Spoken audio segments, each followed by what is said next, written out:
अगर कोई सियासी हल नहीं निकलता तो फिर आप सर इस रीजन के लिए किस कदर खतरनाक सूरत हाल देख रहे हैं सर फिर आप?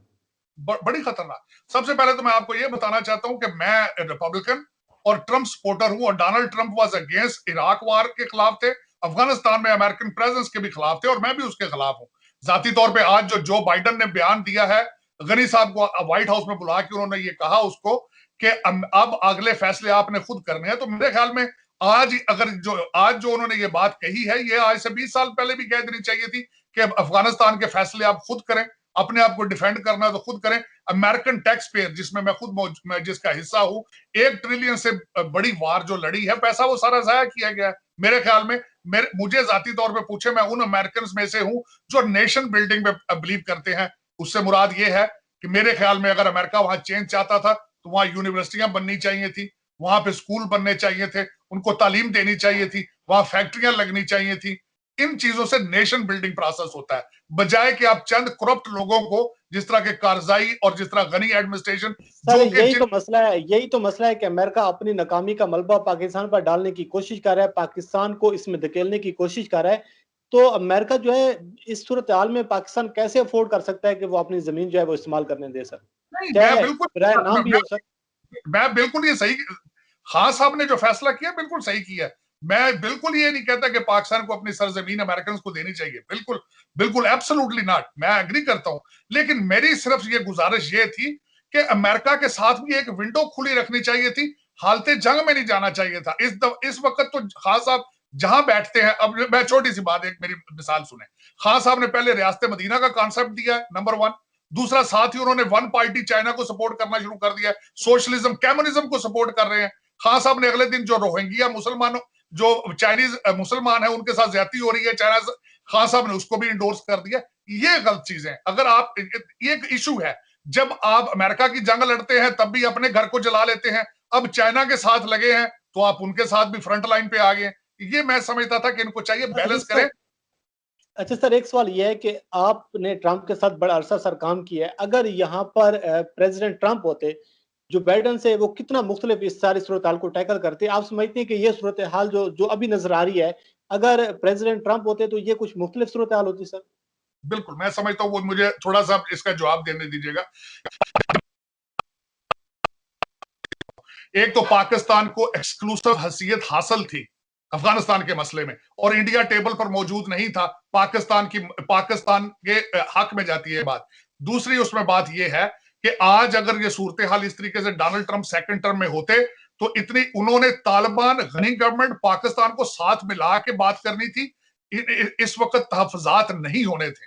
उन्होंने इसका कोई ना कोई सियासी हल बना के तब छोड़ना था। लेकिन आज, क्योंकि बाइडन एडमिनिस्ट्रेशन का टोटल फोकस इंटरनल इश्यूज है, एक तो सबसे बड़ी बात यह है, आधा अमेरिका समझता है कि वो ही इज नॉट आवर प्रेसिडेंट, वो आधा अमेरिका ये समझता है कि इलेक्शन हमसे चोरी किया गया है। तो उनको जब घर के अंदर वोट ऑफ कॉन्फिडेंस हासिल नहीं है, और वही लोग इस वक्त गवर्नमेंट में हैं जो ओबामा दौर में थे। ओबामा दौर के हालात देखें, जो पाकिस्तान पे सबसे ज्यादा ड्रोन अटैक ओबामा पीरियड में हुए, और जो इंडिया को पार्टनरशिप का स्टेटस दिया था वो ओबामा साहब ने दिया था। तो दरअसल इस वक्त अगर डोनाल्ड ट्रंप कुर्सी पे बैठे होते तो हालात बिल्कुल डिफरेंट होने थे। रीजन कि he was not a politician. जो आजकल जो बाइडन साहब हैं, वो 50 साल सियासतदान है, 50 साल से सियासत में है, और उनके सारे लोग वो हैं जो ओबामा पीरियड में थे। और सबसे बड़ी बात यह है, जो बाइडन इस वक्त ट्रंप सिंड्रोम से गुजर रहे हैं, उसका मतलब यह है कि जो बातें ट्रंप साहब करके गए हैं उनको रिवर्स किया जा रहा है। पाकिस्तान को जो एक्सक्लूसिव स्टेटस था अफगानिस्तान मसले में, वो स्टेटस भी उन्होंने खत्म करके इंडिया को बुला लिया है। तो हालात बिल्कुल अपोजिट है versus what was in Donald Trump period. तो सर आपको फिर लग रहा है कि जो अमेरिका, अफगानिस्तान और पाकिस्तान की सूरत हाल है, इस वक्त आप समझते हैं कि कोई हल की जानिब ये मामला जाएगा या फिर हालात ज्यादा खराब होंगे? क्या सूरत हाल सर आपको लग रही है? आपकी अंडरस्टैंडिंग क्या है सर इस हवाले से? दरअसल America is not interested in Pakistan any more. वो ये समझता है कि हमें India will serve us better against China and Afghanistan. एक तो इंडियन, यहाँ पे एक इंडियन लॉबी जितनी स्ट्रांग है अमेरिका में, आप यहां तक सोचें कि प्रेसिडेंट का स्पीच राइटर भी इंडियन है।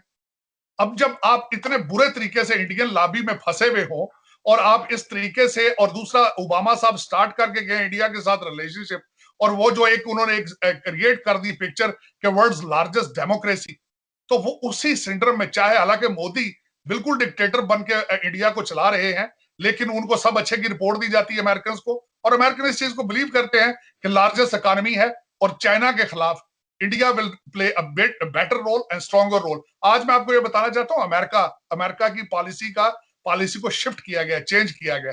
इस वक्त वो चाहते हैं कि हम जंगों से निकले, इकोनॉमी में, जंगों में वो समझते हैं इकोनॉमी में हमारा दुश्मन चाइना है और डिफेंस के लिहाज से हमारा दुश्मन रशिया है। वो उनका इस वक्त टोटल फोकस रशिया और चाइना पे है। वो अपनी फिजिकल प्रेजेंस नहीं चाहते।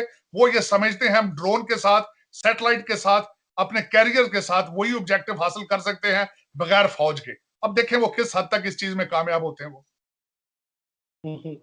तो सर आप जो सवाल असल ये था कि सर अफगानिस्तान का जो हल है, आप मुस्तकबिल करीब में देख रहे हैं कि ये मामला किसी न किसी हल की जानब जाएगा या फिर सिविल वॉर की जानब ये मामला जाता हुआ नजर आ रहा है आपको सर? मेरे ख्याल में सिविल वॉर की तरफ, जो कि मैं खुद नहीं चाहता। मैं समझता हूं कि दुनिया में हर जान, हर इंसान जो है वो कीमती इंसान है, लेकिन जो जिस तरीके से मुझे लग रहा है कि this will be a civil war. अब देखें तालिबान आज तक इलेक्शन में क्यों नहीं इंटरेस्ट लिया उन्होंने? उन्हें पता है वो इलेक्शन नहीं जीत सकते। अब ये देखें, उसका पहला नमूना उन्होंने पेश कर दिया। काबुल में एक जो खुदकुश हमला हुआ है जिसमें 70 बच्चियां स्कूल में मारी गई हैं, वो उसका ट्रेलर तो उन्होंने शुरू कर दिया है वहां से। और दूसरा ये है कि वहां पे मुख्तलिफ धड़े जो है वो तैयारियां कर रहे हैं कि किस तरीके से तालिबान के खिलाफ लड़ना है हमने। और उसका एक और बात, आप इतने ज्यादा अफगान महाजरीन जो वो पाकिस्तान आने का खदशा है और वो जो ताजिकिस्तान की तरफ जा रहे हैं, इन सब चीजों की तैयारियां हो रही हैं। बल्कि ये भी अगले दिन हमारी जो एस्टेब्लिशमेंट है उसको कंसर्न है कि दोबारा एक और फ्लो आने वाला है अफगान महाजरीन का, क्योंकि तालिबान की वजह से। तो हालात उस रीजन में, मैं जो नहीं चाहता देखना कि खुदा ना करे कि पाकिस्तान के ऊपर कोई नेगेटिव इंपैक्ट हो, क्योंकि इस वक्त एक तरफ इंडिया है, एक तरफ अफगानिस्तान है, और दो बॉर्डर्स पे जाके मुसलसल एक जो छेड़ा छाड़ी है, it is very expensive and it is very difficult. Sir थोड़ी सी पाकिस्तान के इश्यूज पर बात कर लेते हैं, क्योंकि आपकी उस पर भी बड़ी गहरी नजर होती है। हमारे व्यूअर्स उस पर हवाले से आपका तस्वीर जानना चाहेंगे। बिलावल जरदारी अमेरिका विजिट कर रहे हैं और आप भी अमेरिका में मौजूद हैं। शहबाज गिल की जानिब से ये इल्ज़ाम लगाया गया है कि वो दरअसल सीवी लेकर जा रहे हैं कि जो जो काम खान नहीं करना चाह रहा वो हम करने को तैयार हैं, तो लिहाजा आप हम पर हाथ रखें, हम आपके लिए हर किस्म की जो हमायत है वो करने को तैयार हैं। सर इस हवाले से क्या कहेंगे? ये जो एक दावा किया गया है, इल्ज़ाम लगाया गया है, आप समझते हैं कि इसमें कोई चीज़ कोई कोई सदाकत है? क्योंकि आपने बेनज़ीर का दौर भी देखा है, आसिफ अली ज़रदारी का भी दौर देखा है, नवाज़ शरीफ का भी दौर देखा है, अमेरिका पाकिस्तान की जो सूरत-ए-हाल है, तो इस पर क्या कहेंगे सर? मैं नहीं समझता कि बिलावल साहब यहाँ आके कुछ सियासी अपनी सपोर्ट हासिल कर सकेंगे। मेरे ख्याल में बिलावल साहब गर्मियों की छुट्टियां और अपनी को प्रॉपर्टी जो उनकी है यहाँ पे, जो उनके पैसे शैसे रखे हैं जरदारी साहब ने, उनको चेक करने आ रहे हैं। उसकी वजह यह है कि Pakistan is not a heart priority for America any more.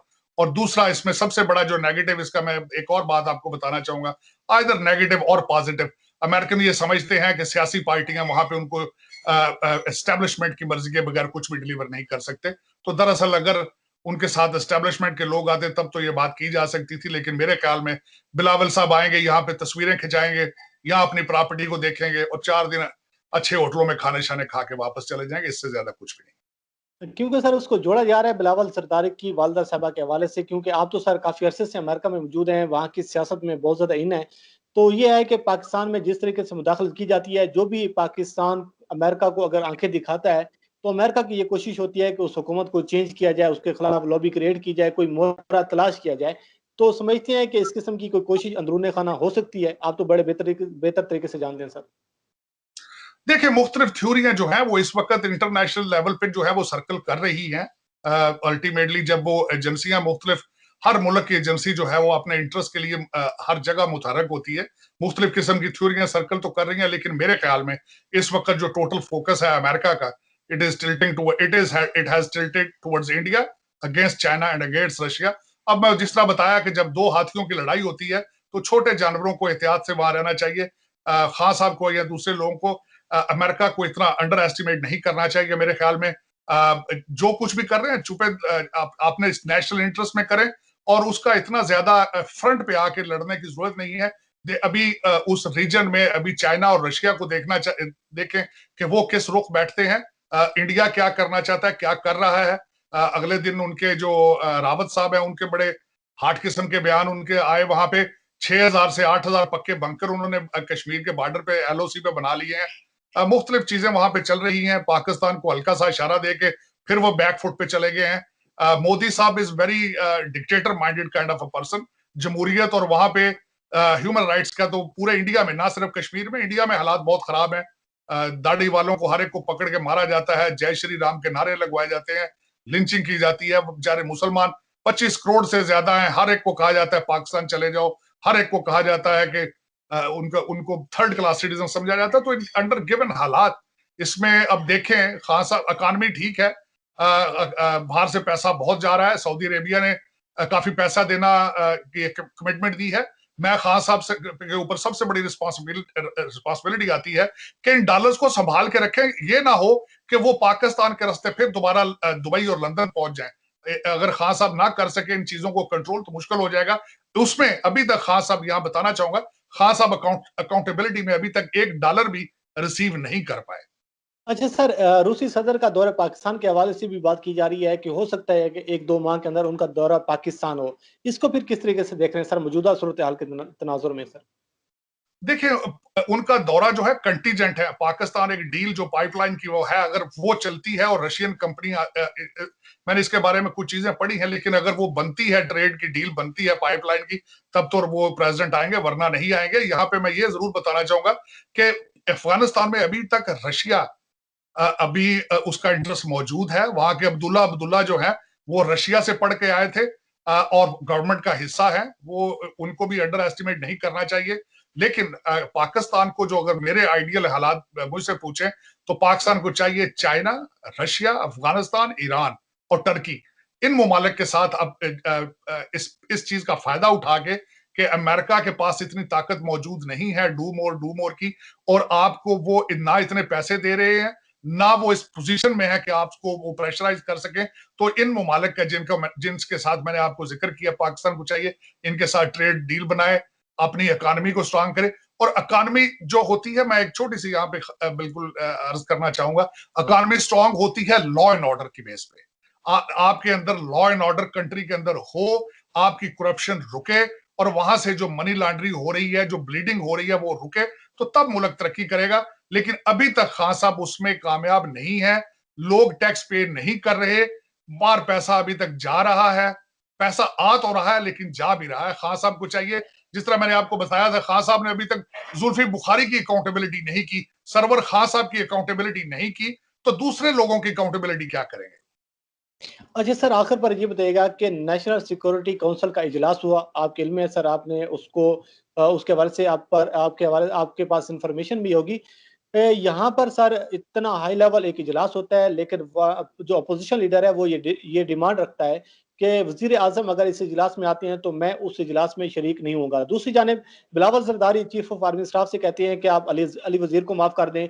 Mohsin Dawar ये कहते हैं कि जी हमारे साथ पाकिस्तान में नाइंसाफी हो रही है, हमें चेक पोस्टों पर रोका जाता है। तो क्या ये सर मकसद है कि इतना हाई लेवल का इजलास है जिसमें पाकिस्तान की नेशनल सिक्योरिटी को डिस्कस किया जा रहा है, कौमी सलामती के एजेंडे को डिस्कस किया जा रहा है, लेकिन हमारे लोग जो हैं वो इन चीजों को लेकर बैठे हुए हैं सर? जिस तरीके से पिछले दिनों असेंबली के अंदर ड्रामा किया गया, वहां पे बकरा मंडी बनाई गई है, इसी तरह आपको पता होना चाहिए कि इस इजलास में बकरा मंडी बनी है।